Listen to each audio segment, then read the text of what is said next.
How do we make sustainability more accessible, more compelling, and more honest without falling into greenwashing or false hope? Welcome to Net Positive, where we help you to transform eco-anxiety into action through regeneration and resilience. I'm Richard Garrett, and today we're diving into the power of storytelling to inspire action with Antonio Holguin, a leader in material transparency, community sustainability initiatives, and now the author of The Adventures of the Arroyo Amigos, a children's book designed to make sustainability relatable for young readers. Antonio, welcome to Net Positive. Hello, thanks for having me. Antonio, you're located in New York City and have spent over 15 years bridging sustainability and design, proving that advocacy, creativity, and education can drive real change. From leading sustainability initiatives at Material Bank to founding the Texas Materials Initiative, you've dedicated a career to making sustainability more accessible. And now through your latest project, a children's book inspired by your family, particularly your brother, and in the hometown of El Paso, you've really brought your passion for materials transparency into this great format and helping us take the mission to the next generation. I'm looking forward in our conversation to talking about making sustainability accessible and removing the barriers to meet people where they are. The power of story and how facts alone don't just change minds. And fearless optimism. You're teaching me about fearless optimism and the difference between real hope and false hope and sustainability. Antonio, you've built such a career at the intersection of sustainability, design, advocacy, community. Tell me about one of the early moments in your life when you knew that your path would turn in this direction. Was it clear to you? Was it a clear path? Was it a little obscured? Tell me what that was like for you. Yeah, definitely not a clear path at all. I think the earliest thing that really started a pivot or one of the many pivots in my design career, just life in general really, was in college studying interior design and my institutional design class learning about healthcare. I just kind of had a light bulb moment knowing that my younger brother, who happens to be the main character in the book, Mm. live life very differently, right? He's on the autism spectrum and he goes through life so differently. And in that class, I just kind of realized, oh, wow, this is really why I want to be a designer. This is the impact I want to have on people like him and how they experience the world. And so that took me onto the trajectory of healthcare design, which then took me to human scale. And that sparked some further interest in sustainability. And so, Mm-hmm. you know, all evolved from there. That's very personal, a very personal story to you too. And I would imagine that that would give you some innate momentum there to really work towards some of the deep advocacy areas in this work. Absolutely. Yeah, it hits different when you have somebody at home, right? Experiencing life so differently. Give me just a glimpse into one of your dinner time conversations around the family where you really discussed one of these big kinds of topics. Was there a moment where you maybe learned through your brother's lens or what it was like to experience the world as him? It's funny. I think that's happened throughout my life Hmm. because not, I mean, obviously not being on the spectrum, but being with him growing up and just the way that he's observed in a room Hmm. is different. The way that we have to experience going out to have a family meal is Hmm. different in Hmm. most families. And so I think it's an accumulation of all Hmm. those things and all those experiences and conversations that we've had as families, as a family to that's kind of built that passion and that understanding and the desire for others to kind of bring others into the world, right? Into Hmm. our world so they could understand. And then you gave me a little hint in how this has shaped your commitment too, because you've listed a couple of different professional waypoints along the way. But Do you feel like you've been able to hone this sense of belonging and accessibility through your career and as you learned more? And then maybe the other side of that too, have you been able to share some advocacy? Yeah, and I will say the beautiful thing about not only our industry, because I think so many of us it's never too linear. Hmm. The really great thing about that is that I've picked up some really great things along the way in terms of advocacy, learning from some incredible leaders like Jane Abernathy at Human Scale, and Hmm. just picking up on so much passion and things that, not every person knows that we get to Hmm. teach. To where I'm at now, even at Material Bank, I think what excites me about this role is that there's so many people who use Material Bank, and so there's so Hmm. much opportunity to make any and every entry point to sustainability that much more accessible. Hmm. Have there been any moments of surprise in a product for you that was accessible or became more accessible? I don't know if surprised, but I would say it's been great to see over time the shift Mm. that the industry is continues to make, right? Mhm. So maybe it is a surprise, but I think it's a slow kind of surprise and an exciting trajectory more so than a kind of overnight, shock. Mhm. But that is exciting to see because when I started at Human Scale, they're still very far along ahead of most other manufacturers. But now there are so many people in the room, and you'll hear me speak to that quite a bit now. Is that the conversation is getting bigger because there's more people. Mhm. Mhm. Mhm. Well, that's good. Give me maybe another example of removing those barriers to bring more people into the conversation. Have you seen that at the kind of community scale or at the manufacturer scale? Definitely at the community. Well, both actually. Let's say both. Starting Texas Materials Initiative in 2018, I would say we were probably one of a very small group of kind of community led Mhm. sustainability initiatives. And now I think there's a bubble of that kind of interest and conversation almost in every market. Mhm. That's been really cool to see. And then have you seen more practitioners out there moving from design to advocacy or starting to fuse together their design and as a platform for advocacy? Or maybe even to continue the conversation? Yeah, and I think one of the things that we can point to, especially, is I think lead was so prominent, right, in the way that we used to design buildings, and it was kind of hard to see a new build without a lead plaque or Mm-hmm. maybe 10, 15 years ago. And although it's probably not as what's the word here, it's not there's not as many projects going down that path Mm-hmm. to get that. I think still within the project team and those who are creating these spaces, they're doing it with those principles at mind. Mm-hmm. So there's not so I think it's just kind of instinct. It's become the Mm. way that we just design in general now, and so that's been really great to see. Oh, thank you. Take me back in time to when you were developing the Texas Materials Initiative. Tell me what that felt like in terms of building momentum. Was it easy? Was it something that you just formed overnight? Did you have any struggles with this? Tell us more about the Texas Materials Initiative. Yeah, I love this story. Obviously, I'm super passionate about the group that I started, but more so just so proud of the community that we've built. This was pretty early in my sales career. I was with Human Scale, and I think that journey taught me so much because it really taught me just to go after things. Mm.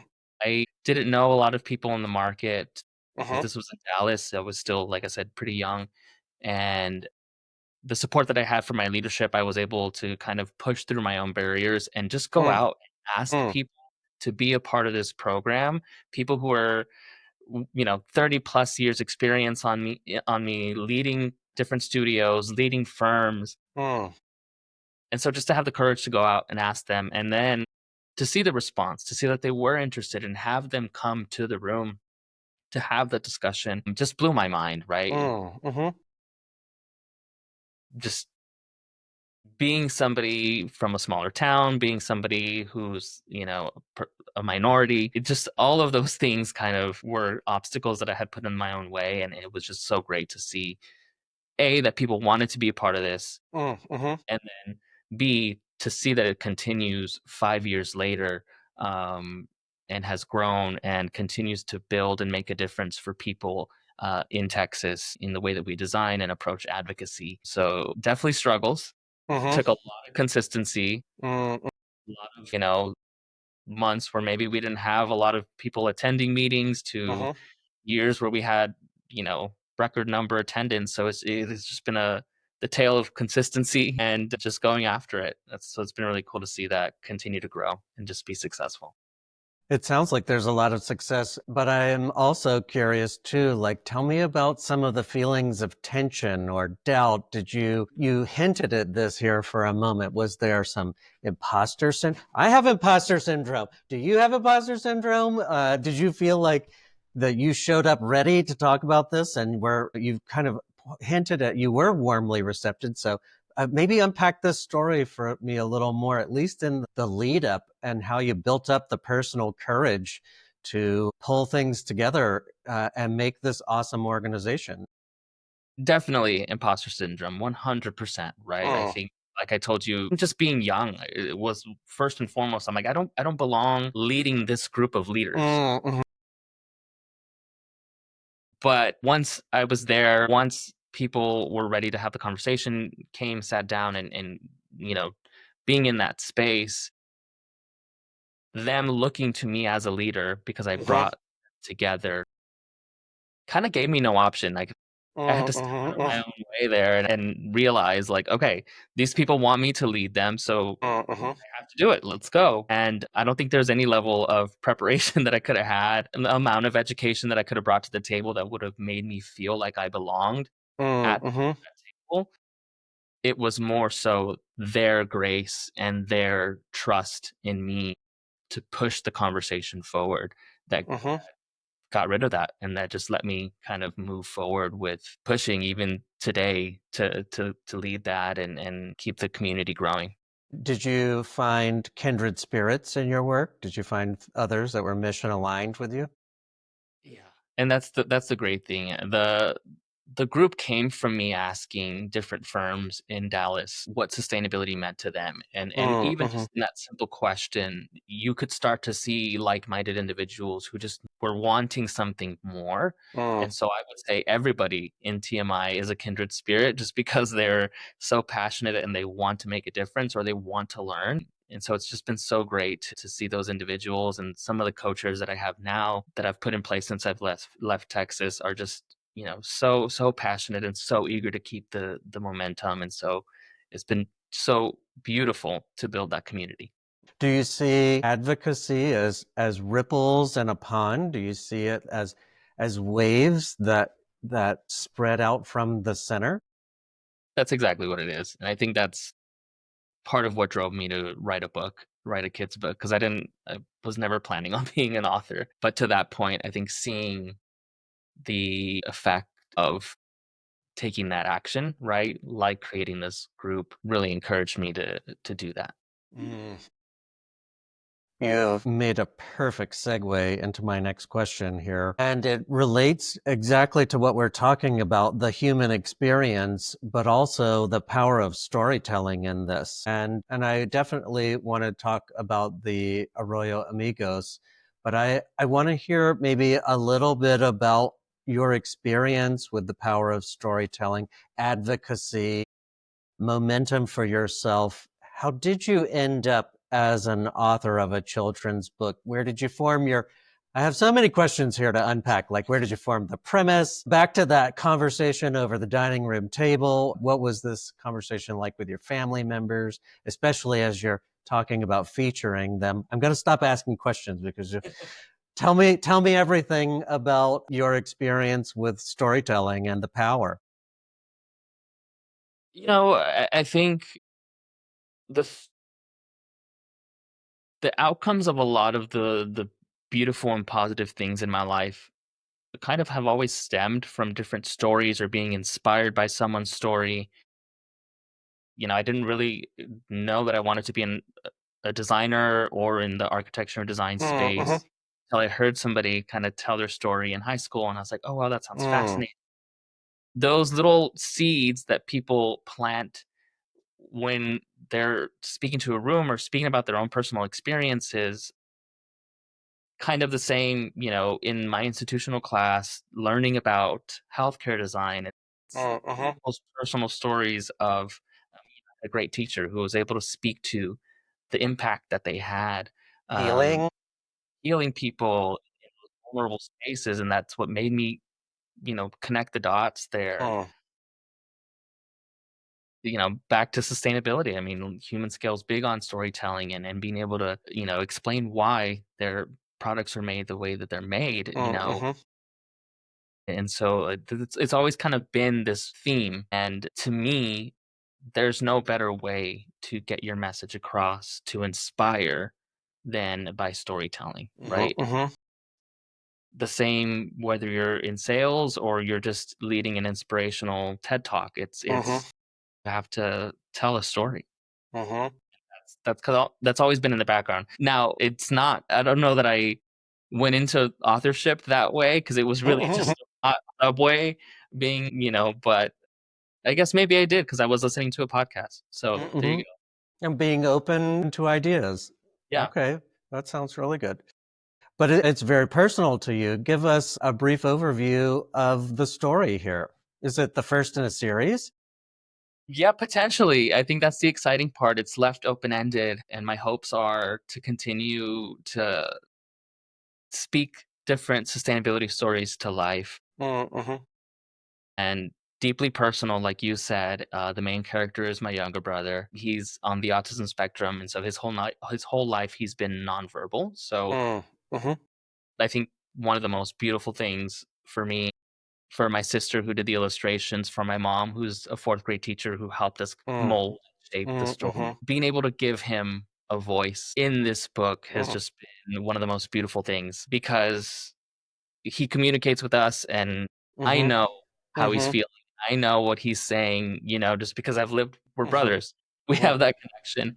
But just to be able to put some words to that personality has been really beautiful. And the story is basically him and a couple of friends, and they take 5 different adventures around the city of El Paso, all of which are kind of grounded in one of the 5 buckets of the Common Materials Framework and a materials pledge. So it's Mm-hmm. health, it's environmental health, it talks about circularity and all kind of thematically through these adventures that 4th to 6th grade readers can understand and Mm-hmm. And hopefully see themselves on those pages. yeah, exactly. Oh, that's amazing. I want to share, I have a cover photo, so I want to share it if you don't mind. I'm going to put it up on Please. my screen. My sister did a wonderful job. Oh my gosh, it's great. Tell me a little more about the family connection. I really like that your sister helped to illustrate, that your mom helped to craft the story. I'm imagining that a fourth grade teacher knows some mechanics of storytelling and what captures the attention. So how did it transform? My guess is that you wrote a couple of drafts or workshopped this. Tell me a little more about that experience and working with your family to create such a rich resource, and but also kind of it's honoring your family as well. And tell me what that was like to work together with your family members. It's been so fun to create. I don't think we've ever really created a project together. So to give you some context, my younger sister who did the graphics, and actually she majored in English, so she did all the editing. that, that Perfect. that came Great. You've got as an well. in-house publishing company. She's 10 years younger than me, so we've kind of, we with that big age gap. I think we've never really Mm-hmm. do something like this together, and so it was so beautiful to be able to craft and mold this together and being able to go to write, come up with ideas, then go to my mom and say, does this make sense? Is a fourth grader going to find this interesting? Mm-hmm. The thing is, there's as much as I try to water it down, she would even come back and say, well, don't use this word. Like, nobody knows what this means. Like, simplify it even further.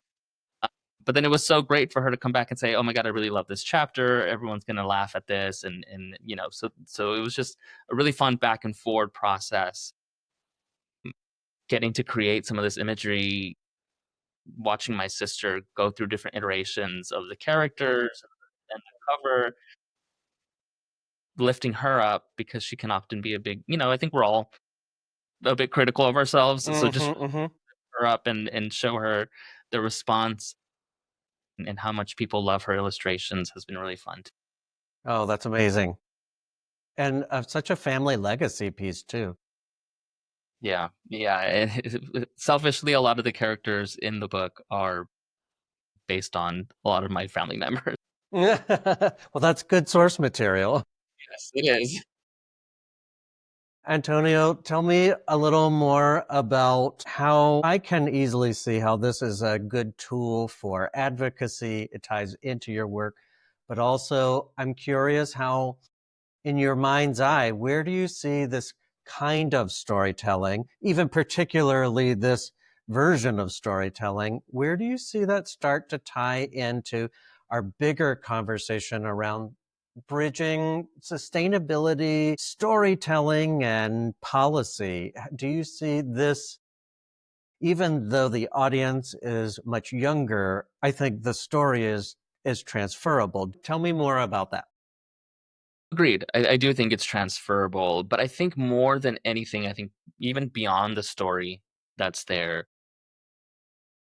this idea of meeting people where they're at, I think is the Mm, most critical for everything that you just mentioned, whether it's policy, whether it's advocacy, the way that we design, the way that we influence each other or make change. The trick that I shouldn't say trick, the principle I think that I follow mm, is meet people where they are. Because so often, especially I found in this topic, people are often spoken at. mm, Those of us who lead or have been in the world of sustainability for so long, we can often get up here mm, and really assume that everyone knows all of these things or should know and come from a place of, well, why don't you know this? But there's so much more power there's in meeting people where they're at mm, and then building from there. So I think that's more than anything what I would love for people to take away from mm, this story, this mm. process. And maybe even by a little bit of extrapolation is that everyone belongs Yeah, absolutely. and deserves to be here, Deserves to be here, needs to be here. needs to be here, needs to be included in this conversation, even those without a voice. Yeah. Even those resistant to the conversation, they Hmm. need to be here, right? I think Hmm. we also need to listen to them. So yeah, And agreed. varying opinions. Not everyone believes what we believe in, but there still needs to be that conversation and dialogue, meeting them where they're at least to have that conversation. But okay, so then now let's do a little bit of a pivot. I'm really curious to talk more with you about sense of optimism, particularly when I'm feeling, I got a lot of feelings going on here. This is certainly a story of hope, but there's a lot of fear and anxiety out there. I'd love to hear what does Antonio do to stay optimistic? How do you stay real to yourself, true to yourself and your values, and continue to advocate, but also keep up your resiliency? That's yeah, wonderful question. And to me, the answer has always kind of been I think the answer is for all of it, right? How do I stay grounded? How do I stay optimistic? Is to just celebrate the journey. It Tell the can be story of the very journey. well, looking at all of the story, the Mm-hmm. and the losses, I think Mm-hmm. if you're able to celebrate all of those things, I think it gets a little easier not to be overwhelmed by what's Mhm. ahead or what we may not know is ahead, because we know that we've gone through some struggle. We've Mhm. pushed through it. We've whether we won or lost or gained or whatever it is, we've gone through that journey and some iteration of it. So no matter what's ahead, we know that we're going to gain something. We Mhm. know that we have tools that have prepared us for it. And same goes for how we stay grounded. It's look at all that I've been through. Mhm. Yes, celebrate the things that we should celebrate, but also reflect on the things that we've lost, or Mhm. things that didn't go our way, or journeys that didn't quite shape out how we wanted them to. Remember that one way or the other, we're learning something, and we're moving one step at a time. Oh, it almost sounds like you're applying some storytelling mechanics to your worldview of optimism. Like there's going to be a build, there's going to be some challenge, there's Yeah. going to be a rebuild, and then success in the end. And that makes for good storytelling mechanics. And from what I'm hearing you say about maintaining just that relentless sense of optimism is, yeah, I mean, shit's real and it may get worse before it gets better, but it gets better in the end. And I think hopefully that's how our stories continue to pan out, is that they're trending upwards and being net positive, to use a good pun in here. That's a good pun. No, great catch. Yeah, I didn't realize that. So that's very true. This is amazing. Tell me, I asked you this earlier on, and I'm going to come back to this question too. It doesn't sound like you've been on a straight line journey to where you are today. And it sounds like there's been certainly some life experiences. Do you feel like you've been able to build on your momentum and sense of work, particularly as you've been exploring new aspects of what you do and what advocacy looks like? Yes, and I don't think the advocacy that I create today, the book, any of that would be possible without all of the twists and turns, Mm, both in my career and in my life, right? I never planned on being in New York. Here I am. I thought I was going to be doing design my whole life, and mm, material bank or have been with other manufacturers. So I think every single twist and turn has really led to the approach to mhm, advocacy, and hopefully the approachability of my mhm, type of advocacy as well, mhm, of all the shoes that I've been in. mhm. Well, this is amazing. Thank you, Antonio, for sharing. Any ideas or last thoughts? I want to transfer us to our next portion of our conversation, but this is such a good segment that I am really enjoying it. Same here. Thank you. I can't think of any last thoughts. I'm sure something will come back to us. Okay, so I want to welcome you to our community garden here. You and I talked briefly about a rose, thorn, bud type of conversation, but as a quick reminder, rose is something that's really amazing going on in your world today. We've just literally talked about one. Thorn is a prickly problem that you may be having that you can share with us. And bud is hope for the future. Antonio, tell me what's particularly fragrant in your garden these days. Yeah, I think I spoke to it a little bit earlier, but the fact that the room that we're in when we're discussing sustainability, it's just not big enough anymore, right? There's so many Mm-hmm, joining the conversation. And hopefully, even with this book, that room grows to be multi generational. mm-hmm, And so I think to me, what's so exciting is that no matter what the landscape looks like of laws or anything, right? At the end of the day, we know that the room that we're in, as a part of just being passionate and stewards of the earth, is mm-hmm. and that's a good thing. And big enough for all of us in that conversation. Yes. That's a really good one. What have you stubbed your toe on in the middle of the night? What's a particular problem that you're having? I would say just in general,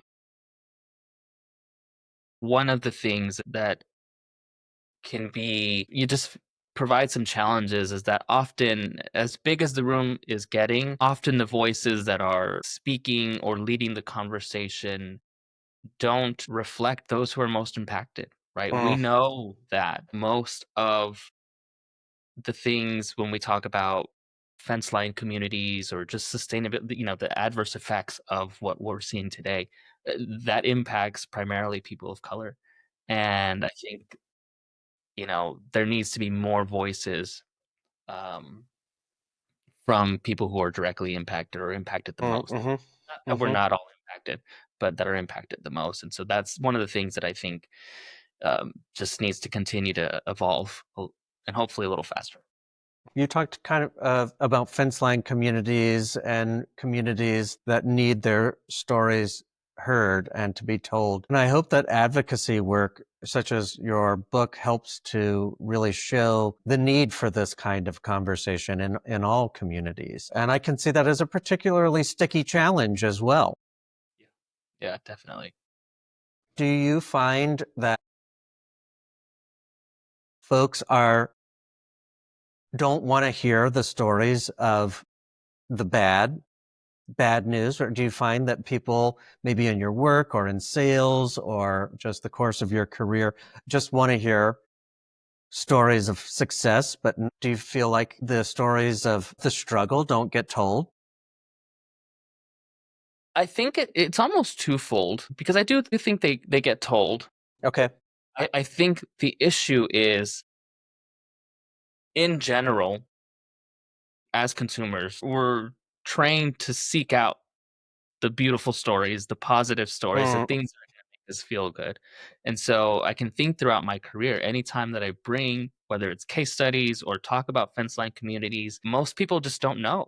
mm, And that to me kind of only shows that when we're on our own time studying or looking for things to read or, interesting topics, we're not necessarily drawn to the ugly, right? We're not mhm, drawn to the things that are hurting people or impacting other communities. And so I think that's more of the issue. I think the stories are mhm, there. mhm. I think you heard my question. Okay, good. Yeah. What's bringing you hope for the future? I need some hope. Yeah. To me, what's super exciting is that we are building a structure Mm, in our mhm, industry that I think can translate to so many other things in our world, like the Common Materials Framework and the AIA Materials Pledge. And the reason to me that is so hopeful is because when we have a shared language, a very clear definition on what it is that we're talking about, trying to impact, it just really clears the path, I think, for us to move a lot faster. mm, mhm, And so that's super exciting. But also, that language is what inspired me to write this book. mm, And so I mhm, think there's just so much that can come from this structure, this foundation that those organizations have built for us, and that we can continue to build on. mm, mhm. Your story, if targeted at 4 to 6 graders, is maybe 2 generations away from me. And I'm curious, when you look through your crystal ball at the future with younger generations, what do you see? I see even today in talking to a lot of nieces and nephews and just, friends, children, there's such a clear understanding already Mm, of the impact that even them at that age have on the earth, mhm, which when I reflect on my childhood probably wasn't the same. mhm, And so that's so exciting to see. And I hope that with additional resources like this book, that we can only harness that energy and continue to build on some of that self-awareness mm, that's there. mhm, hmm. That's a good one. Okay, last question in this garden area, and it's specifically around gardeners. Antonio, who have helped you to grow as your mentors to help shine the light on your path and give you sunlight and warmth, who have helped you to grow? I've been so lucky to work with some incredible leaders along the way. I think Nick Camp comes to mind. He was my sales leader in Dallas at Human Scale, just somebody who continues to inspire me today and supports me and has always pushed me. I think it was so pivotal, especially when building TMI. He was just one that was there believing in me, and that was Mm-hmm. so helpful. And even to the leader that I have now, Rebecca Best at Material Mm-hmm. Bank, we've been friends for a long time, but just getting to work with her and her relentless energy and wanting to just get sustainability to everybody on Material Bank and beyond Mm-hmm. is ages. And so that's so great to be a part of. I've gotten to meet Rebecca virtually, and definitely force of nature, to be sure. Yes. It's amazing. And the other side of this question is, who are you helping to grow? And you've given such great answers already. TMI, Texas Materials Initiative. I mean, that's like prime example, but also you've got a message to young people you may not even see get to grow. So I'm already answering this for you, but who are you tending to, and who are you helping to grow? I think aside from the obvious, right? So, yes, I'm so honored that I get to tend the garden that is Texas Materials Initiative. And with this book, all those generations that get to read that moving forward. But I think beyond those two obvious ones are my younger sisters. So Stephanie, who did the illustrations, I hope through working on this together, just to continue to harness that drive and desire to do more. And Mm-hmm. then my younger sister, Frances, as well, just recently told me she wants to study interior design. So to me, it's just like the most beautiful thing that I can do for both of them is Mm-hmm. hopefully inspire and push to, achieve the most that they can. Mm-hmm. Oh, and that's so close to home for you too. Yeah. That's pretty amazing, Antonio. I hope that you feel that. I hope that feels like success from the outside looking in. That feels so amazing. Thank you. It's funny. We don't often reflect on that. And so I think getting to speak through all of this, it definitely does. So thank you. Mm-hmm. Mm-hmm. Oh no, thank you. Okay. Bit of a wild card here. What's one of your favorite places in nature? You've gotten to live in different places of North America. You've gotten to see parts of the world. Tell me what's a type of place in nature that you really go and recharge yourself? Yeah. To me, it's definitely beaches, but there's just something about the beaches in Mexico Mm, that really just make me a brand new person. mm-hmm. They're so beautiful, and I think it's part of being back in the culture and being with the people there. It's just really if I can think of one place to Your happy transport, place. that's Mm-hmm. Mm-hmm. That sounds amazing. Which coast? Both coasts? West Coast. Fantastic. This is amazing. Well, Antonio, tell us how we can find out more about the Arroyo Amigos and all of their adventures. Yeah. So I have on my website, antonioholguin.com, all of the information about the book. We just finished a Kickstarter. So, I told you we're going to print this week, which is so incredibly exciting. And so I'll have a link there where people can reach out to me if they want a copy of their own. Put me on that list. I You're want a on. signed copy. You're on. Yes, of course. So back to just my gratitude loop here. I'm just thankful, one, that you've joined me here in this conversation, but also I think that you've really given us a good example of not only the power of storytelling externally in our community, but the power of storytelling within your family. You're creating another chapter in your family's legacy, which is amazing. Your ancestor, or I guess your future generations within your family can look back to this and have kind of documentation of how your family has helped tell that story and to really help to advocate for others. I think that another amazing aspect of this that on reflection, is the giving voice to those that may not have one themselves. And I think that it's worth mentioning too that it's through that power of observation Mhm. and that close connection. You've been around your brother, you know his rhythms and patterns, you know just in your empathy and sympathy what's going on and the message that they're trying to get across. So the fact that you can help to translate that into the written word, I think is powerful in and of itself, just the simple act, but the act itself is powerful. So that's, I think you're showing us what advocacy looks like.